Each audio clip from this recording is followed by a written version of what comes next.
La Bible en un an, le 20 septembre. Le livre d'Osée, chapitre 10, verset 1 au chapitre 14, verset 10. Le livre des psaumes, chapitre 64, verset 1 à 11. Le livre des proverbes, chapitre 23, verset 26 à 28. L'épître de Paul aux Éphésiens, chapitre 1, verset 1 à 23. Le livre d'Osée, chapitre 10. Israël était une vigne fertile qui produisait beaucoup de fruits. Plus ses fruits étaient abondants, plus il a multiplié les autels. Plus son pays était prospère, plus il a embelli les statues. Leur cœur est partagé. Ils vont maintenant supporter les conséquences. L'Éternel démolira leurs autels, détruira leurs statues. Bientôt ils diront, « Nous n'avons pas de roi car nous n'avons pas craint l'Éternel. Et le roi, que pourrait-il faire pour nous? » Ils parlent et ils parlent. Ils font de faux serments. Ils concluent des alliances. Aussi le jugement poussera comme une plante vénéneuse dans les sillons des champs. Les habitants de Samarie seront consternés au sujet des veaux de Beth-Aven. Le peuple mènera le deuil sur l'idole, et ses prêtres trembleront pour elle, pour sa gloire qui va disparaître du milieu d'eux. Elle sera transportée en Assyrie pour servir de cadeau au roi Jareb. La honte s'emparera d'Éphraïm, et Israël rougira de ses projets. C'en est fait de Samarie, de son roi. Il est comme de l'écume à la surface de l'eau. Les hauts lieux de Beth-Aven, où Israël a péché, seront détruits. La ronce et le chardon pousseront sur leurs autels. Ils diront aux montagnes, « Couvrez-nous », et aux collines, « Tombez sur nous ». Depuis l'époque de Gibéa, tu as péché Israël.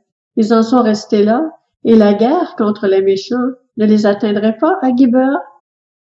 Je les corrigerai à mon gré, et des peuples se ligueront contre eux, quand on les enchaînera pour leur double faute. Éphraïm est une génisse dressée qui aime fouler le grain, mais je mettrai une barre sur son beau cou. J'attellerai Éphraïm, Juda labourera, Jacob hercera. Semez pour la justice, moissonnez pour la bonté, défrichez-vous un champ nouveau. C'est le moment de rechercher l'Éternel jusqu'à ce qu'il vienne et déverse pour vous la justice. Vous avez cultivé le mal, moissonné le péché, mangé le fruit du mensonge. En effet, tu as eu du confiance dans ta voix, dans le nombre de tes vaillants hommes. Un tapage s'élèvera parmi ton peuple, et toutes tes forteresses seront détruites, comme Beth-Arbel a été détruite par Chalman le jour du combat, quand la mer a été écrasée avec les enfants. Voilà ce que vous attirera Bethel à cause de votre extrême méchanceté. À l'aurore, c'en est fait du roi d'Israël. Le livre d'Osée, chapitre 11. Quand Israël était jeune, je l'aimais, et j'ai appelé mon fils à sortir d'Égypte. Mais ils se sont éloignés de ceux qui les appelaient. Ils ont offert des sacrifices au Baal et fait brûler de l'encens en l'honneur des idoles. C'est moi qui ai guidé les pas d'Éphraïm, qui les pris par les bras, mais ils n'ont pas vu que je les guérissais. Je les ai tirés avec des liens d'humanité, avec des cordages d'amour. J'ai été pour eux pareil à celui qui soulève la pièce d'attelage pesant sur la bouche, et je leur ai présenté de la nourriture. Ils ne retourneront pas en Égypte, mais l'Assyrien sera leur roi, parce qu'ils ont refusé de revenir à moi. L'épée fondra sur leur ville, exterminera, détruira leur soutien, à cause des projets qu'ils ont eus. Mon peuple est enclin à s'éloigner de moi. On les rappelle vers le Très-Haut, mais aucun d'eux ne se lève. Comment te traiterai-je, Éphraïm? Faut-il que je te livre à l'ennemi, Israël? Dois-je te traiter comme Adma, te rendre semblable à Teboïm? Je suis tout bouleversé. Je suis rempli de compassion. Je n'agirai pas en fonction de l'ardeur de ma colère. Je renonce à détruire Éphraïm, car je suis Dieu et non pas un homme. Je suis saint au milieu de toi. Je ne viendrai pas avec colère. Ils suivront l'Éternel qui rugira comme un lion, car il rugira, et des enfants accourront de la mer. Ils accourront de l'Égypte, pareil à un oiseau, et de la Syrie, pareil à une colombe, et je les ferai habiter dans leur maison, déclare l'Éternel. Le livre d'Osée, chapitre 12. Éphraïm m'entoure de mensonges et la communauté d'Israël de tromperies. Juda est encore sans frein vis-à-vis de Dieu, vis-à-vis du Saint fidèle. Éphraïm se nourrit de vent et poursuit le vent d'Est. Chaque jour, il multiplie le mensonge et la violence. Il fait alliance avec la Syrie et emporte de l'huile en Égypte. L'Éternel est aussi en procès avec Juda, et il interviendra contre Jacob en fonction de sa conduite. Il lui paiera un salaire conforme à ses agissements. Dans le ventre maternel, Jacob a attrapé son frère par le talon, et devenu homme, il a lutté avec Dieu. Il a lutté avec l'ange, et il a été vainqueur. Il a pleuré et lui a adressé des supplications. Jacob l'avait trouvé à Béthel, et c'est là que Dieu nous a parlé. L'Éternel est le Dieu de l'univers. Son nom est l'Éternel.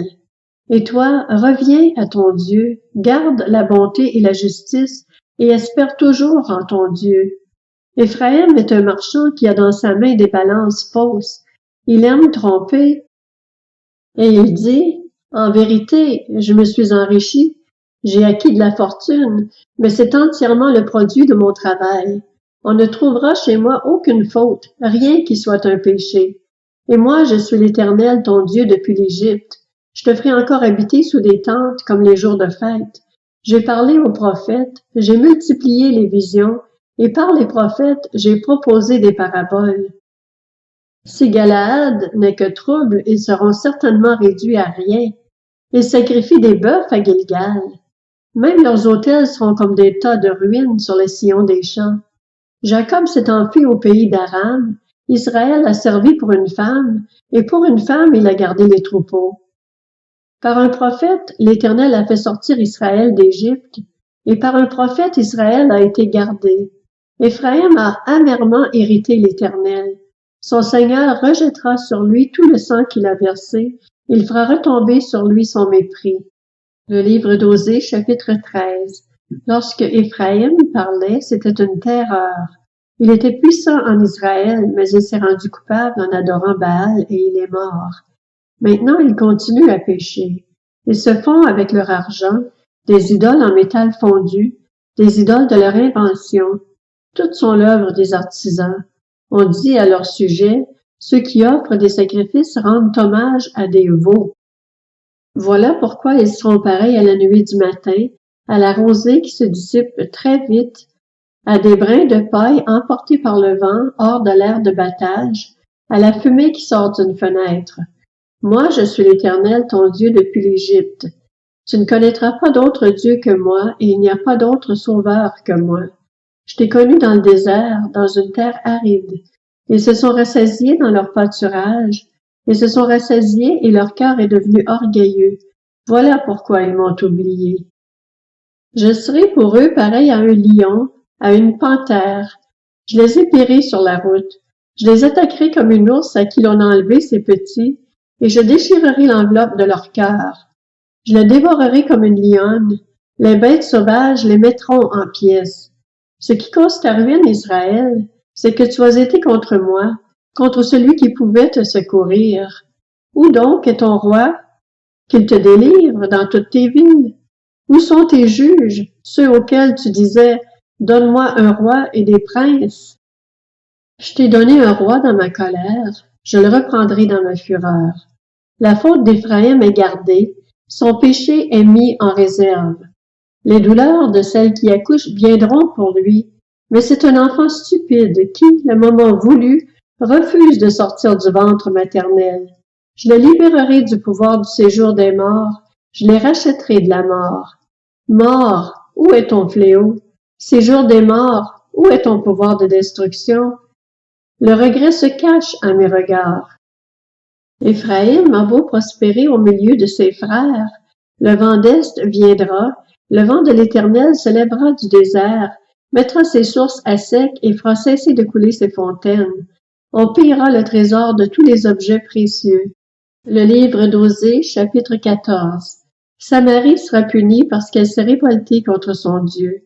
Ils tomberont par l'épée, leurs petits-enfants seront écrasés, et l'on fendra le ventre de leurs femmes enceintes. Israël, reviens à l'Éternel, ton Dieu. En effet, tu as trébuché par ta faute. Apportez avec vous des paroles et revenez à l'Éternel. Dites-lui, pardonne toutes nos fautes et fais-nous bon accueil. Nous t'offrirons, au lieu de taureau, l'hommage de nos lèvres. L'Assyrien ne nous sauvera pas. Nous ne monterons pas sur des chevaux et nous ne dirons plus à l'œuvre de nos mains, notre Dieu, car c'est auprès de toi que l'orphelin trouve compassion. Je réparerai leur infidélité. J'aurai pour eux un amour sincère, car ma colère s'est détournée d'eux. Je serai comme la rosée pour Israël. Il fleurira comme le lys, et il poussera des racines comme les cèdres du Liban. Ses rameaux s'étendront, il aura la splendeur de l'olivier et les parfums du Liban. Ils reviendront s'asseoir sous son ombre, ils redonneront la vie au blé et ils fleuriront comme la vigne. Ils auront la réputation du vin du Liban. Éphraïm, qu'ai-je encore à faire avec les idoles? Je lui répondrai, je veillerai sur lui, je serai pour lui comme un cyprès verdoyant. C'est de moi que tu recevras ton fruit. Qui est sage? Qu'il comprenne ces choses, que celui qui est intelligent les connaisse. En effet, les voies de l'Éternel sont droites. Les justes y marcheront, mais les rebelles y trébucheront. Le livre des Psaumes, chapitre 64. Au chef de chœur, psaume de David. Ô Dieu, écoute-moi quand je gémis. Protège ma vie contre l'ennemi que je redoute. Mets-moi à l'abri des complots des méchants, de la troupe bruyante des hommes injustes. Ils aiguisent leur langue comme une épée, ils lancent leurs paroles amères comme des flèches pour tirer en cachette sur celui qui est intègre. Soudain, ils tirent sur lui sans éprouver la moindre crainte. Ils se fortifient dans leur méchanceté, ils se concertent pour tendre des pièges, ils disent « Qui les verra ?» Ils combinent des crimes. Nous sommes prêts, le plan est au point. La pensée intime, le cœur de chacun est un abîme. Dieu lance ses flèches contre eux. Soudain, les voilà frappés. Leur langue a causé leur chute. Tous ceux qui les voient hochent la tête. Tous les hommes sont saisis de crainte. Ils proclament ce que Dieu fait. Ils prêtent attention à son œuvre. Le juste se réjouit en l'Éternel et se réfugie en lui. Tous ceux dont le cœur est droit s'en félicitent. Le livre des Proverbes, chapitre 23. Mon fils, donne-moi ton cœur et que tes yeux prennent plaisir à mes voies. En effet, la prostituée est une fosse profonde et l'inconnu un puits étroit. Elle se tient en embuscade comme un brigand et elle augmente le nombre d'infidèles parmi les hommes. L'Épître aux Éphésiens, chapitre 1er. De la part de Paul, apôtre de Jésus-Christ, par la volonté de Dieu, aux saints qui sont à Éphèse et qui sont fidèles en Jésus-Christ. Que la grâce et la paix vous soient données de la part de Dieu notre Père et du Seigneur Jésus-Christ. Béni soit le Dieu et Père de notre Seigneur Jésus-Christ, qui nous a bénis de toute bénédiction spirituelle dans les lieux célestes en Christ. En lui, Dieu nous a choisis avant la création du monde pour que nous soyons saints et sans défaut devant lui. Dans son amour, il nous a prédestinés à être ses enfants adoptifs par Jésus-Christ. C'est ce qu'il a voulu, dans sa bienveillance, pour que nous célébrions la gloire de sa grâce dont il nous a comblés dans le bien-aimé. En lui, par son sang, nous sommes rachetés, pardonnés de nos fautes, conformément à la richesse de sa grâce. Dieu nous l'a accordé avec abondance, en toute sagesse et intelligence. Il nous a fait connaître le mystère de sa volonté conformément au projet bienveillant qu'il avait formé en Christ, pour le mettre à exécution lorsque le moment serait vraiment venu, à savoir de tout réunir sous l'autorité du Messie, aussi bien ce qui est dans le ciel que ce qui est sur la terre. En lui, nous avons été désignés comme héritiers, ayant été prédestinés suivant le plan de celui qui met tout en œuvre, conformément aux décisions de sa volonté, pour servir à célébrer sa gloire, nous qui avons par avance espéré dans le Messie. En lui, vous aussi, après avoir entendu la parole de la vérité, l'Évangile qui vous sauve, en lui vous avez cru et vous avez été marqués de l'empreinte du Saint-Esprit qui vous avait été promis. Il est le gage de notre héritage en attendant la libération de ceux que Dieu s'est acquis pour célébrer sa gloire. C'est pourquoi, moi aussi, après avoir entendu parler de votre foi dans le Seigneur Jésus et de votre amour pour tous les saints, je ne cesse de dire toute ma connaissance pour vous, lorsque je fais mention de vous dans mes prières. Je prie que le Dieu de notre Seigneur Jésus-Christ, le Père de gloire, vous donne un esprit de sagesse et de révélation qui vous le fasse connaître. Je prie qu'il illumine les yeux de votre cœur pour que vous sachiez quelle est l'espérance qui s'attache à son appel. Quelle est la richesse de son glorieux héritage au milieu des saints, et quelle est l'infinie grandeur de sa puissance, qui se manifeste avec efficacité par le pouvoir de sa force envers nous qui y croyons. Cette puissance, il l'a déployée en Christ quand il l'a ressuscité et l'a fait asseoir à sa droite dans les lieux célestes. Au-dessus de toute domination, de toute autorité, de toute puissance, de toute souveraineté et de tout nom qui peut être nommé, non seulement dans le monde présent, mais encore dans le monde à venir.